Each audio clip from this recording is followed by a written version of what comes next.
प्रिय छात्रों, आज हम प्रौढ़ समाज कौमुदी के अभ्यास संख्या 48 का अभ्यास करेंगे।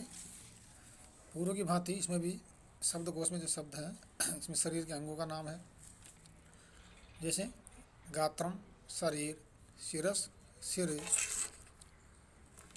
शिरोरुह यानी मस्तक के बाल, शिखा चोटी, पलितम अर्थात सफ़ेद बाल, ललाटम माथा, लोचनम नेत्र, घ्राणम नाक, हास्यम मुँह, रसना जीभ, रदनः दांत, श्रोत्रम कान, कंठः गला, ग्रीवा गर्दन, स्कंधः कंधा, जत्रुः कंधे की हड्डी, कूर्चम दाढ़ी, श्मश्रु मूछ, कपोलः गाल, ओष्ठः ओठ, अधरः नीचे का होठ, भ्रूः भौं आँखों की भौएं, पक्ष्मन यानी पलक, वक्षस छाती, कुक्षि कोंख या पेट या जिसको हम कांख कहते हैं। यह व्याकरण में दिश शब्द जिसका अर्थ दिशा होता है, उपान है अर्थात जिसका जूता अर्थ होता है, इनका अभ्यास करेंगे।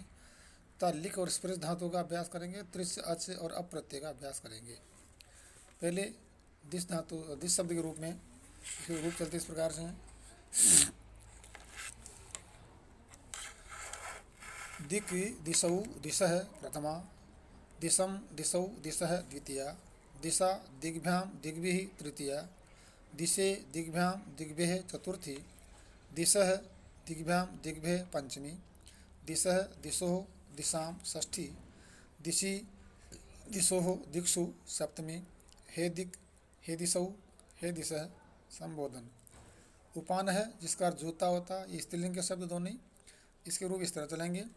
उपानत उपानहु उपानः प्रथमा, उपानहम उपानहौ उपानः द्वितीया, उपानः उपानद्भ्याम उपानद्भिः तृतीया, उपानहे उपानद्भ्याम उपानद्भिः चतुर्थी, उपानः उपानद्भ्याम उपानद्भिः पंचमी, उपानः उपानहो उपानहोः उपानहां षष्ठी, उपानहि उपानहो उपानत्सु सप्तमी, हे उपानत हे उपानहु हे उपानः संबोधन। दांतों में लिख धातु के रूप इस प्रकार हैं।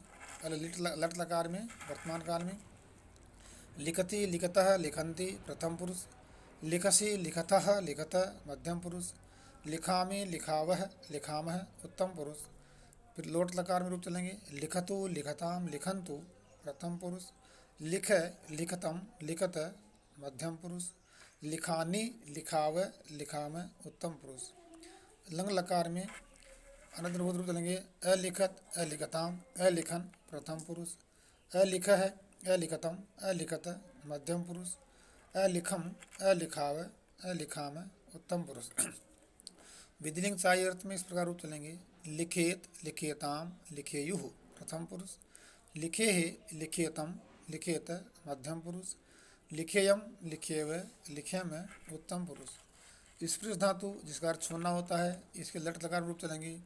स्पृशति स्पृशतः स्पृशन्ति, स्पृशसि स्पृशतः स्पृशथ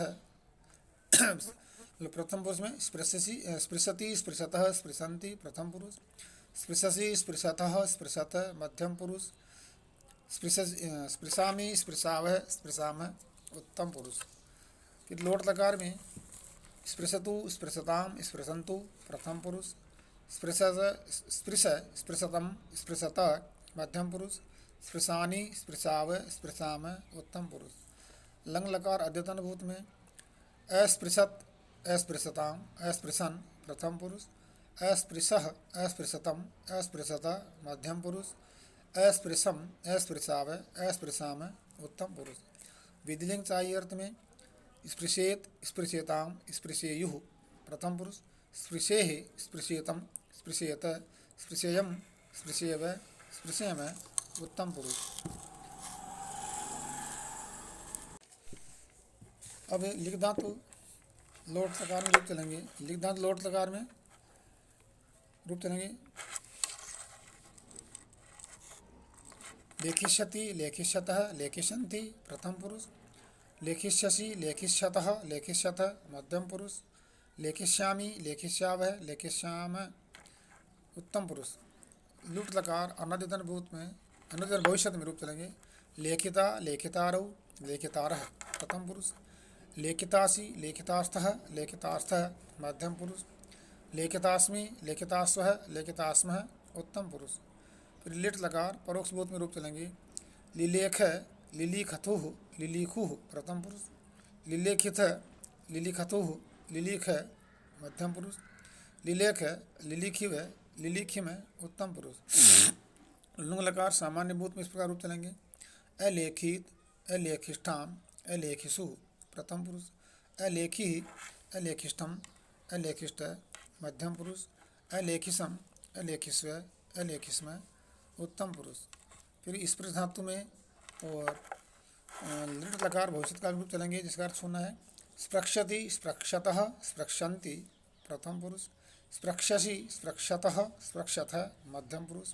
स्पृक्ष्यामि स्पृक्षावः स्पृक्षाम उत्तम पुरुष। लुट लकार और अनंत भविष्य रूप चलेंगे। स्पृष्टा स्पृष्टारौ स्पृष्टारः प्रथम पुरुष। स्पृष्टासि स्पृष्टास्थः स्पृष्टास्थः मध्यम पुरुष। स्पृष्टास्मि स्पृष्टास्वः स्पृष्टास्मः उत्तम पुरुष। लिट लकार स्पृष्टा लुट लकार में रूप चलेंगे, एक बार ध्यान देंगे। प्रथम पुरुष स्पृष्टा स्पृष्टारौ स्पृष्टारः प्रथम पुरुष। स्पृष्टासि स्पृष्टास्थः स्पृष्टास्थः मध्यम पुरुष। स्पृष्टास्मि स्पृष्टास्वः स्पृष्टास्मः उत्तम पुरुष। लिट लकार परोक्ष भूत में इस प्रकार रूप चलेंगे। पस्पर्शः स्पस्पृष्टु पस्पृशुः प्रथम पुरुष। पस्पर्शत पस्पृशथुः पस्पृश मध्यम पुरुष। पस्पर्श पस्पृशिव पस्पृशिम उत्तम पुरुष। फिर लुंग लकार में सामान्य भूत में चलेंगे। अस्पार्क्षित अस्पार्ष्टाम अस्पार्क्षुः प्रथम पुरुष। अस्पार्क्षिः अस्पार्ष्टम अस्पार्ष्ट मध्यम पुरुष। अस्पार्क्षम अस्पार्क्ष्व अस्पार्क्ष्व अस्पार्क्ष्म उत्तम पुरुष। इसके बाद जो नियम है वो इस प्रकार चलेंगे। सूत्र छोटा सा णूल त्रिचो, अर्थात कर्तार्थ में णूल और त्रिच दो प्रत्यय होते हैं। तो पहले यहाँ पर त्रिच प्रत्यय के बारे में बता रहे हैं कि धातु से वाला अर्थ में यानी कर्तार्थ में त्रिच प्रत्यय होता है। त्रिच का त्रिशेष रहता है। जैसे क्री धातु में त्रिच प्रत्यय कर्तृ बनता है और इसका अर्थ करने वाला होता है। इसी प्रकार री धातु में हर्तृ यानी हरने वाला होता है। फिर कर्ता के अनुसार इसके लिंग वचन इसके लिंग विभक्ति और वचन प्रयुक्त होते हैं। पुल्लिंग में इसके रूप कर्तृ शब्द के तुल्य चलेंगे। स्त्रीलिंग में अंत में ई लगाकर नदी शब्द के तुल्य, और नपुंसक में कर्तृ के रूप मतलब कर्तृ के जो है रूप वो नपुंसक लिंग में भी कर्ता के जो समान चलेंगे ना, कर्तृ तुल्य चलेंगे। प्रायः सभी धातुओं में त्रिच प्रत्यय लगता है। त्रिच प्रत्ययांत के साथ कर्म में षष्ठी होती है।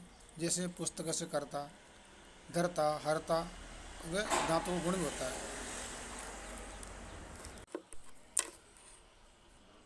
धातु के तुमन प्रत्यांत रूप में से तुम के स्थान पर त्रि लगाने से त्रिच प्रत्यांत रूप बन जाता है। त्रिच प्रत्यय का प्रयोग करने पर धातु को गुण होगा। अंत में ता आएगा। जैसे क्री धातु से करता है, हरता है, धरता है, भरता है, जेता, चेता, भविता। सेठ में ई लगेगा, अनिट में नहीं। जैसे पठिता, लेखिता, रोदिता, पक्ता, भोक्ता, छेता, पृष्ठा, प्रविष्टा, सृष्टा, आवाता, गंता, रंता, दग्धा, द्रोग्धा, दोग्धा, फिर लेढ़ा, वोढ़ा, इसमें और है को ढोरा, लेढ़ा, वोढ़ा, सोढ़ा, फिर वोढ़ा, सृष्टा इत्यादि। इस प्रकार से अन्य रूप बनते हैं। पचाद्यच ये अच प्रत्यय के मतलब प्रयोग हैं। पच आदि धातु में धातुओं से अच प्रत्यय होता है। अच का भी अशेष रहता है और अच लगाने से संज्ञा शब्द बन जाते हैं। धातु को गुण होता है, पुल्लिंग भी होता है। रामवत इसमें रूप चलेंगे। जैसे पच से पच है, इसी प्रकार नद से नद है, चोर है, देव है, चर है, चल है, पत है, वध है, मर है, क्षमा, इस प्रकार इसके रूप बनेंगे अच प्रत्यांत के। कोप है, वर्ण, सर्प है, दर्प है आदि। एरच यानी ई या ई अंत वाली धातुओं से अच प्रत्यय होने पर अच प्रत्योत्तर गुण होकर के उसमें फिर अय आदेश हो जाता है, जैसे ची से चय बनता है, जी से जय, नी से नय, और इस तरह आश्रय आश्रय। एक रिदोरप यानी दीर्घ री उ या उ अंत वाली धातुओं से अप प्रत्यय अप्रत्यय वही शेष रहेगा और गुण होगा। इसमें पुल्लिंग होगा, जैसे क्री से कर है, ग्री से गर है, यू से युव है, स्तु से स्तव है, पू से पव है, भू से भव है। इसके पश्चात अब हमारे अनुवाद के वाक्य हैं जिनका हम अभ्यास कर रहे हैं। जो हमने शब्द धातु प्रत्यादि जो अभ्यास के उसके अनुसार, जैसे प्रथम वाक्य है कि दिशाएं स्वच्छ हो गई और हवा सुखद बहने लगी। तो इसका अनुवाद इस प्रकार होगा, दिशा है यानी दिशाएं जो है दिक् शब्द का प्रथमा व्यक्ति का बहुवचन है, तो दिशा है प्रसेदुः तथा मरुतो ववाह सुखाः, मरुतो ववु सुखाः। ये उस ग्रंथकार ने संकेत जो उसको मैंने उद्धृत किया है, यानी हवाएं सुखपूर्वक बहने लगी। दूसरा वाक्य है प्रत्येक वायु प्रत्येक दिशा में मकरंद को फैला रही है। तो यहाँ पर होगा दिशि दिशि, प्रत्येक दिशा के लिए दिशि दिशि सप्तमी व्यक्ति एक वचन है, दिशि दिशि मकरंदम किरति, और वायु के लिए पवन है। फिर है दक्षिण दिशा में सूर्य का भी तेज मंद हो जाता है, तो इसका अनुवाद होगा दक्षिणाम दिशि सूर्य तेजो अपि मंदायते, मंद हो जाते हैं मंदायते। चौथा वाक्य जूता पैर में हो तो सारी पृथ्वी चमड़े से ढकी सी दिखती है। इसमें उपानद शब्द का प्रयोग है, तो होगा अनुवाद में उपानद गूढ़ पादस्य सर्वा चरमावृतेव भूः। ये भी ग्रंथकार ने हमें सुविधा के लिए वाक्य उपलब्ध कराया है, इसका हमने उपयोग किया कि उपान गूढ़ पादस्य अर्थात छिपा जो पाद है उसकी सर्वा चरमावृतेव भूः, यानी सभी पृथ्वी जो है सर्वा चमड़े ढकी हुई सी दिखती है। पांचवा है अरसिकों को कविता सुनाना मेरे भाग में मत लिखना। इसमें लिख धातु का प्रयोग किया गया लोट लकार का, तो वाक्य बनेगा अरसिकेषु कवित्व निवेदनम शिरसि मा लिखे, सिर में मत लिखो। छठा है रात्रि ने तारे रूपी अक्षरों से आकाश में अंधकार की प्रशस्ति लिखी है। तो रात्रि शब्द निशा और ताराक्षर ही आकाश है, तम है प्रशस्तिम अलिखत, इसमें लिख धातु का और लंग लकार का रूप है। सातवां हाथी छूता हुआ भी मार डालता है, यानी हाथी को छू तो भी एक तरह से मार देता है वो। तो यहाँ पर अनुवाद होगा स्पृशन्नपि गजो हंती, छोटा सा वाक्य हो रहा है स्पृशन्नपि गजो हंती। आठवां वह 16 वर्ष का हो गया, तो इसका अनुवाद होगा असौ षोडश वर्षा वयो अवस्थाम अस्पृशत। इसमें स्पृश धातु का प्रयोग किया गया अर्थात छू लिया। तो ये भी ग्रंथकार की दृष्टि से मतलब जो ग्रंथकार ने कपिल द्विवेदी ने अपने संकेत दिया उसका हमने उपयोग करके इस तरह अनुवाद किया है। तो असौ षोडश वर्ष वयो, वयन अवस्था उम्र, तो वयो अवस्थाम अस्पृशत। नवा है बिना धन के भी वीर बहुत सम्मान वाले उन्नति के पद को पाता है, अर्थात वीरों को धन मिले या नहीं मिले किंतु उनका सम्मान बहुत ऊंचा होता है, बहुत अधिक होता है। इसलिए वाक्य बनेगा धनम विना भी वीर स्पृशति। अब यहाँ स्पृश धातु का प्रयोग किया, स्पृशति बहु मानोन्नति पदम, यानी उन्नति वाले पद को छू लेता है, प्राप्त करता है। 10वां वाक्य विषय ऊपर से मनोहर लगते हैं पर उसका अंत दुखद होता है, अर्थात संसार पूरा विषय भोग में लिप्त होता है किंतु उसके परिणाम बड़े घातक होते हैं और परिणाम कोई देखता नहीं है, लेकिन हकीकत ये है कि परिणाम भुगतना ही पड़ता है। तो यह अनुवाद होगा कि आपात रम्या विषया पर्यंत परितापिन है। ये भी ग्रंथकार की जो हमने उपलब्धि उसको यहाँ पर उद्धृत किया है, ग्रंथकार की जो हमारी सुविधा प्रदान की, तो वाक्य उन्होंने लिखा रखा। तो आपात रम्या विषया पर्यंत परितापिन है, अन्य अंत में वो भी कष्ट देने वाले होते हैं। 11वां वाक्य लता ही नहीं रही तो फूल कहाँ। तो यहाँ पर लतायाम पूर्व लूनायाम, या लून का काटना है, अर्थात पहले लता को नष्ट कर दिया तो पुष्प कहाँ से आएंगी। तो वाक्य बनेगा लतायाम पूर्व लूनायाम प्रसवशोद्भव कुतः है, यानी प्रसव को उद्भव कैसे होगा। 12वां वीरों का निश्चय कठोर कर्मों वाला होता है और प्रेम मार्ग को छोड़ देता है, अर्थात वीर जो है निश्चय कठोरता के मार्ग को अपनाते हैं, केवल प्रेम के पास में नहीं बंधन में बनते हैं। तो वीराणाम समयो ही दारुण रस है स्नेह क्रमम बाधते, ये भी ग्रंथकार ने उद्धृत किया, जो उन्होंने संकेत में दिया उसका हमने उपयोग यहाँ किया है। और 13वां वाक्य भूकंप आए 1 महीना हो गया। तो यहाँ पर भी मासेकम भुव कंपिताया, यहाँ भी ग्रंथकार का वाक्य हमने उद्धृत किया है। तो मास एकम यानी 1 महीना, भुव कंपिताया यानी पृथ्वी की कांपी हुई 1 महीना हो गया। 14वां वाक्य शरीर ही मुख्यतः धर्म का साधन है, तो यहाँ पर होगा शरीरम आद्यम खलु धर्म साधनम। और 15वां वाक्य है नियमित रूप से स्नान करें और मुंह को जल से या साबुन से धोवें। तो वाक्य बनेगा नित्यम स्नानम कुर्यात्। आश्यम या मुख के लिए शब्द है आश्यम जलन अथवा फेनिलेन, फेनिल साबुन को, तो आश्यम जलन फेनिलेन व प्रमार्जयेत। इस प्रकार से ये हमारे आज के अनुवाद अभ्यास पूरा हुआ।